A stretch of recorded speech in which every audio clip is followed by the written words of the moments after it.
Hello mga Marites! Ngayong araw nga ay gagawa ko ng fruit salad para sa New Year namin. At para makatipid ako, pupunta ako sa farm ni Mayora para humingi ako doon sa mga tanim nilang buko. Aro, Diyos ko, dahil kahit katirik-tirikan ng araw sa ngalan ng katipiran ko, lulusubin ko yung mainit para makatipid lang ako, Diyos ko. Buti na nga lang, napakabait nitong si Mayora Diana at binigyan niya nga kami sa mga tanim niyang buko. O, baka sabihin niyo naman, hindi ka naya, ba't hindi ka na lang bumili ng buko? Ay, alanak mang marine, Diyos ko. Pagkatapos nga namin kumuha ng mga buko, umuwi na rin kami at pinabukas ko na nga to kay Popo para maumpisahan ko ng kayo rin at magawa ko na nga yung fruit salad ko. Habang nga tinitignan ko siya, akala ko napakadali lang buksan ng mga bukong to. Aro, Diyos ko, Marites na mapakialam. Nakailang pukpok na sa buko, hindi pa rin nabubuksan, taknay do.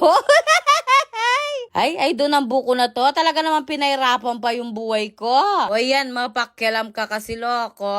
Diyos ko, katula na pa mo ang darayolan, me.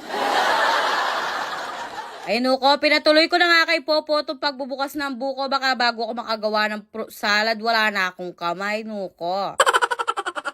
Kinudkod ko na nga ito para magawa ko na yung masarap kong fruit salad. Ala, dyan. Bala mo talaga tutunad dyan. Ay, Diyos ko, kung hindi lang talaga mag-New Year, hindi ako gagawa ng fruit salad. Napakamahal ng pansangkap. No, kay libo ko kulang ya parugo. Diyos ko, kasakit mo loob, maparugo ngayon nakaginawang fruit salad at chi.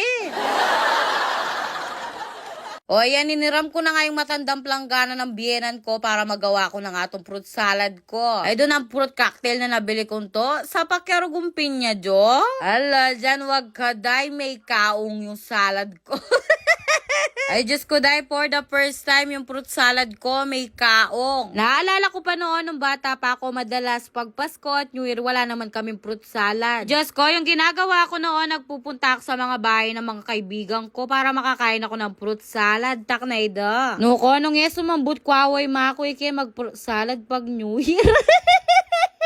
Kaya sobra-sobra talaga yung pasasalamat ko kay Lord dahil ngayon meron na kaming fruit salad sa New Year. Pero sa totoo lang, wala naman talaga sana akong balak gumawa ng fruit salad. Hindi na kasi ako maghahanda ngayong New Year dahil marami namang linuluto yung biyenan ko at dun din naman kami kumakain. Pero para kahit papano meron akong ambag kaya naisipan kong gumawa ng fruit salad. Mag-order na lang sana ako ng kakanin or minatamis pero naisip ko gumawa na lang ako ng fruit salad at makakain pa namin to ng ilang araw. Dahil nga napuno yung ginamit kong planggana, ilinipat ko dun sa isang planggana itong kalahati ng fruit salad para maihalo ko ng maayos at hindi umapaw. Hala, dyan magatas si fruit salad ng Marites, loko. Umili na nga lang din ako ng plastic cups para dun ko na lang ilagay para sa tuwing kakain kami hindi na namin linalabas yung buong Tupperware. Bago ko nga gamitin itong mga plastic cups, lininis at sinabon ko muna yan para hindi mga amoy plastic yung fruit salad ko. Diyos ko, sayang naman yung nagastos ko. Taknay do.